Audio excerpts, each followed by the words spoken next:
You always get influenced by the music you listen to. Can you give our readers a recommendation what you like, especially at the moment?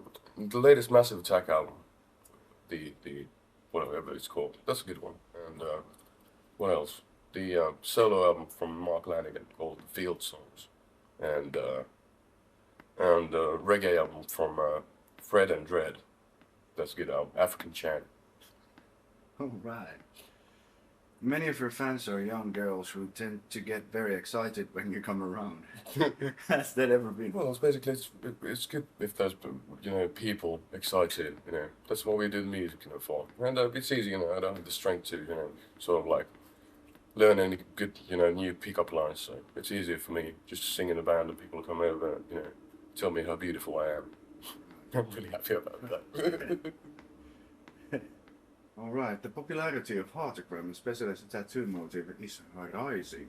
Does it make you proud when you see people wearing tattoos of such a? Yeah, I was pleasantly surprised when I met Kelly Osbourne in Los Angeles in a pub, and we were drinking a lot of beer with Bam, and then a couple of her friends came around, and they had the heartogram tattoos, on their necks or whatever, and the back of their necks, and yeah, of course it makes me proud. Do you like Kelly Osbourne? No, Do you think she's attractive? well, she's a kid. Hello, dear Sonic Seducer people. Take care. Love you all.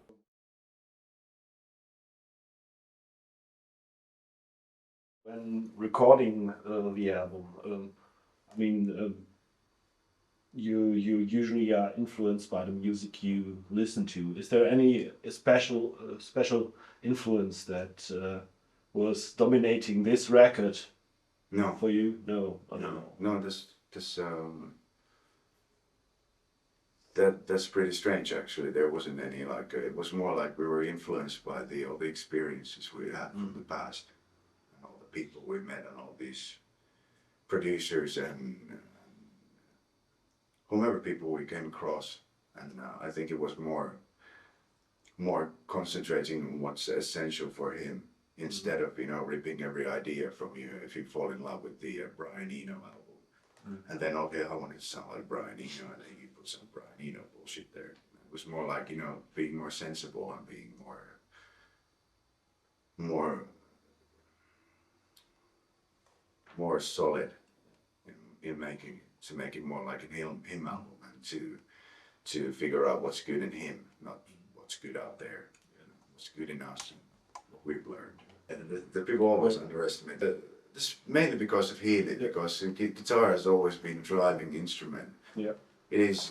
He has been a guitar band. Okay, we have like pretty many keyboard players, but we never had before Burton came into our band. We never had a decent keyboard. Oh, I had to say this now, but it's a keyboard player who is actually a keyboard player who knows more about keyboard playing than altogether the rest of the guys in the band. It was more like a keyboard character. Yeah, the real success for him came I think with Join Me. That was the breakthrough. And yeah, what has how has this change taken effect on your personal life? Um,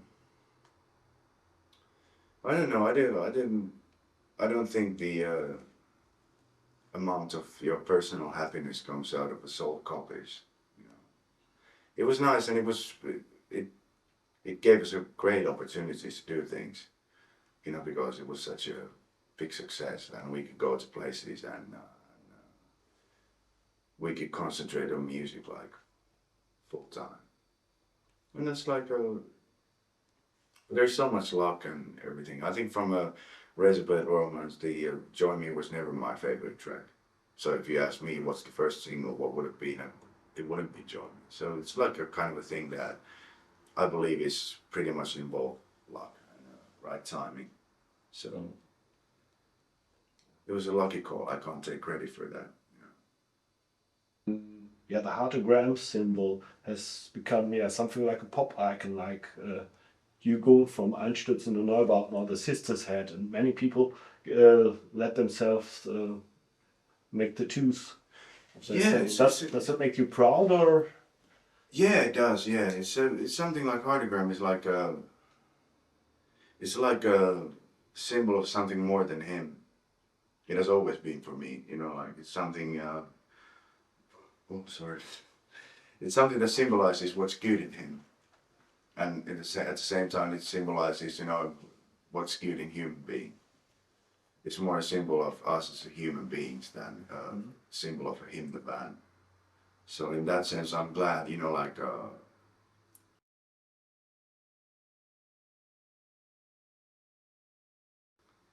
it's wiser to take a symbol for something that is not.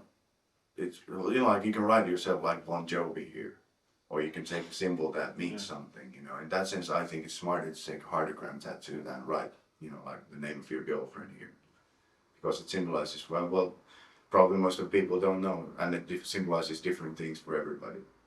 So, but basically it's a good symbol, and it's a symbol of something higher than a band, or something higher than a personality, or so you know, magical symbol. And it's good if people have taken it as such. I'm sure they have. The symbol is in a way it's more famous because mostly because of band than the whole band in a sense, you know. It's a nice thing.